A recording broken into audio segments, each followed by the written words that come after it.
এইফালে হাঁড়িটো ভাঙি এইফালে মানে ইয়াত চিলৈ আছে, এইফালে মানে হাঁড়িটো ওলাই গ'ল। বহুত বিষ, ৰাতি শুব নোৱাৰো। সিও কাম কৰি আছে, মানে এনেকা অৱস্থা, কি ক'ম আৰু দাদা।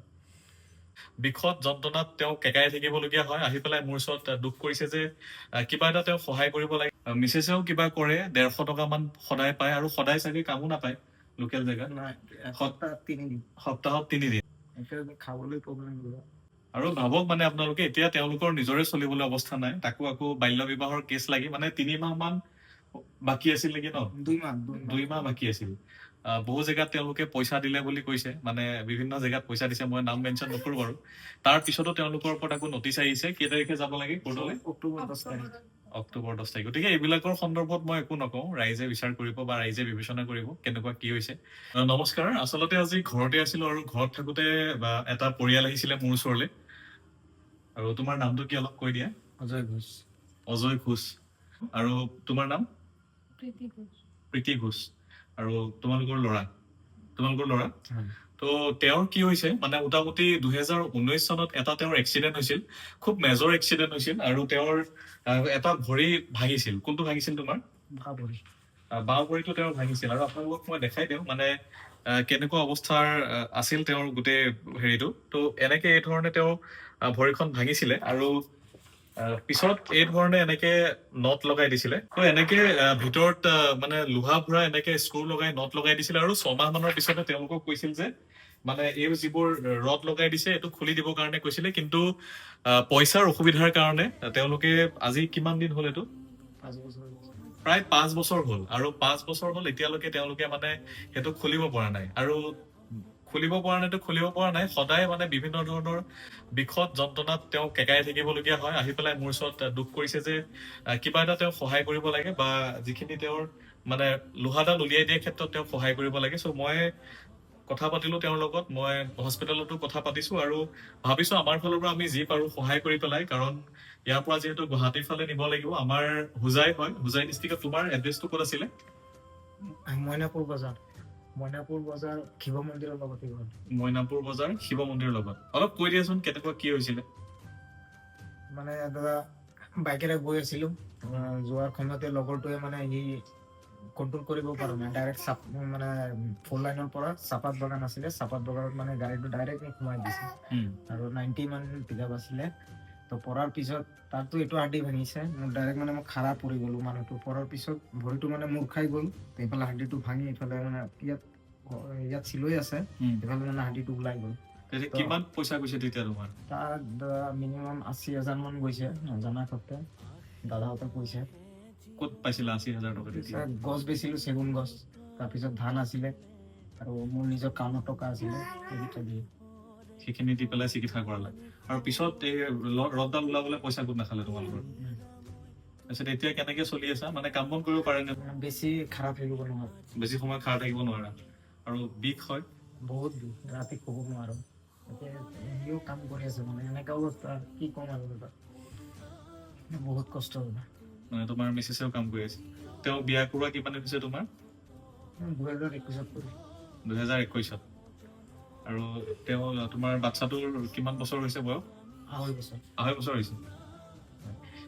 তোমাৰ মিছেছে কাম কৰি পইচা কিমান পায়? দিয়ে, লোকেল জগত কাম কৰে বুলি 150 টকা দিয়ে, 150 মান দিয়ে। মানে সেইখিনিতে আজিলৈকে গোট খোৱা নাই মানে তোমাৰ একো ঠিক কৰিবলৈ। আৰু এটা কিবা কথা কৈছিলা যে মানে কিবা এটা কেছো লাগি আছে বোলে তোমাৰ ওপৰত? এইটো বাল্য বিবাহ। মানে কেইবছৰত বিয়া পাতিছিলা? বিয়াটো মইতো ঠিকে আছে, মোৰ বয়স ঠিক আছিলে, তাৰে কম আছিলে। 18 বছৰ হওঁতে মানে 2 মাহ মান কম আছিলে। তাতো পইচা গৈছে তোমাৰ? তাতো বহুত টকা গৈছে, খানা দিলো 10,000 মান, পিছত আকৌ চাইল্ড এইটো তাত দিলো 7,000। পিছত ইহঁতে ক'লে যে আৰু মিটমাট হৈ গ'ল, আৰু আহিব নালাগে। এতিয়া আকৌ কোৰ্টৰ পৰা নটিচ আহিছে, 10 অক্টোবৰত যাব দিছে। মই নটিচটো আনিব পাহৰি গ'লো। মানে আপোনালোকে কল্পনা কৰক, এতিয়া তেওঁ খাৰাই হৈ থাকিব নোৱাৰে ভালদৰে, আৰু যেনে তেনে পৰিয়ালটো পোহপালন কৰি আছে। তেওঁৰ মিছেছেও কিবা কৰে, 150 টকা মান সদায় পায়, আৰু সদায় চাগে কামো নাপায় লোকেল জেগাত। সপ্তাহত 3 দিন। মানে সপ্তাহত 3 দিন তোমালোকে চৰকাৰী কিবা পোৱা নেকি? চাউল দালি কিবা কিবি? মায়ে পায়। তো এতিয়া ল'ৰাও ডাঙৰ হৈ আহি আছে, স্কুলত দিয়া কিবা কিবি কি পৰিকল্পনা তোমালোকৰ? দিবতো বিচাৰো এতিয়া কাম এতিয়াতো এইটো যদি তোমাৰ ভৰিখন যদি আমি ঠিক কৰি দিওঁ তেতিয়াতো কাম বন কৰিব পৰা হ'বা তুমি, পাৰে হয় নহয়? কাম বন কৰিব পাৰিলে তেতিয়া ল'ৰাটো ভাল মানুহ বনাব পাৰিবা। আৰু ভাবক মানে আপোনালোকে এতিয়া তেওঁলোকৰ নিজৰে চলিবলৈ অৱস্থা নাই, তাকো আকৌ বাল্য বিবাহৰ কেছ লাগি মানে 3 মাহ মান বাকী আছিল নেকি ন? 2 মাহ বাকী আছিল। বহু জেগাত তেওঁলোকে পইচা দিলে বুলি কৈছে, মানে বিভিন্ন জেগাত পইচা দিছে, মই নাম মেনশ্যন নকৰো বাৰু। তাৰ পিছতো তেওঁলোকৰ ওপৰত আকৌ নটিচ আহিছে, কেই তাৰিখে যাব লাগে কোৰ্টলৈ? অক্টোবৰ 10 তাৰিখ। অক্টোবৰ 10 তাৰিখ। গতিকে এইবিলাকৰ সন্দৰ্ভত মই একো নকওঁ, ৰাইজে বিচাৰ কৰিব বা ৰাইজে বিবেচনা কৰিব কেনেকুৱা কি হৈছে। বাকী তেওঁলোকক আমি আমাৰ ফালৰ পৰা যি পাৰো আমি সহায় কৰিম। আমি গুৱাহাটীলৈ খুব সোনকালে তেওঁক নিয়াৰ ব্যৱস্থা কৰিম। গুৱাহাটীত নি তাতে তেওঁৰ ট্ৰিটমেণ্ট কৰি পেলাই তেওঁৰ আমি ভৰিখন আমি ঠিক কৰি দিম বুলি আমি বাৰু মানে তেওঁক জনাইছো। মানে যিডাল লোহা আছে লোহাডাল আমি ওলাই দিম, যাতে তেওঁ শান্তিত শুব পাৰে ৰাতি, যাতে তেওঁ মানে সুস্থ হৈ পেলাই যাতে তেওঁৰ পৰিয়ালটো ধুনীয়াকে চলাব পাৰে, পোহপাল দিব পাৰে, যাতে তেওঁৰ ল'ৰা ছোৱালীটো মানে ল'ৰাটো ভাল মানুহ বনাব পাৰে বা ভাল স্কুলত দিব পাৰে, ভাল পঢ়াব পাৰে। তো সেইখিনি আমাৰ ফালৰ পৰা মানে আমি চেষ্টা কৰিম, আমি কৰিবৰ কাৰণে যিমান পাৰো। খালি এটাই কথা কওঁ, মানে আমাৰ আচলতে সময় বহুত কম হয়, মই বহুত বেছি সময় নাপাওঁ এইবিলাকৰ কাৰণে। মই আজি ভিডিঅ'টো এইটো কাৰণে প্ৰস্তুত কৰিলো আৰু তেওঁলোকৰ পাৰ্মিশ্যন লৈহে ভিডিঅ'টো প্ৰস্তুত কৰিলো। তেওঁলোকে মোৰ যিহেতু ভিডিঅ' চাই আহিছে, গতিকে ইয়াৰ এটা প্লাছ পইণ্ট হ'ল কি ভিডিঅ' দিয়াৰ, মই এই ধৰণে ভিডিঅ' বনাই দিয়াৰ প্লাছ পইণ্টটো হ'ল কি, আৰু যদি এনেকুৱা কোনোবা মানুহ ওলায় সকলোকে হয়তো সহায় কৰিব নোৱাৰিব পাৰো, কিন্তু মানুহে গম পায় যে যজ্ঞ কনষ্ট্ৰাকশ্যন বা যজ্ঞজ্যোতি বৰাই কিবা এনেকে সহায় কৰে, তো তেতিয়া মানুহবিলাকে বিচাৰি আহে আৰু তাৰ 10 জনৰ ভিতৰত 2জন এজনকতো আমি সহায় কৰিব পাৰো।